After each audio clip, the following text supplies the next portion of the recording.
ഉമ്മാൻ്റെ വക ഇന്ന് സ്പെഷ്യൽ ഇലയട. ഇത് ഇലയുള്ള അട, ഇത് ഇലയില്ലാത്ത അട. നാട്ടിലേക്ക് ഇതിന് പൂവട എന്ന് പറയും. അതുപോലെ തന്നെ ഇലയില്ലാത്ത അടയുണ്ട്. അടിപൊളി, നല്ല ടേസ്റ്റാണ്. ശർക്കരയും തേങ്ങയൊക്കെ ഇട്ട് നല്ല അരിപ്പൊടിയിൽ ഉണ്ടാക്കിയതാണ്. അതിൻ്റെ കൂടത്തെ നല്ല കട്ടൻ ചായ എങ്ങനെയുണ്ട് നോക്കട്ടെ. അപ്പോൾ നമുക്ക് ഉണ്ടാക്കിയതൊന്ന് കഴിച്ചു നോക്കാം. ഇലയട ഒന്ന് കഴിച്ചു നോക്കാം.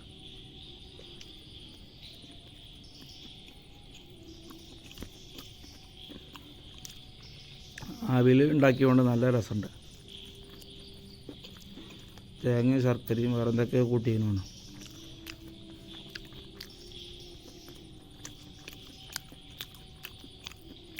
അടിപൊളി അടിപൊളി.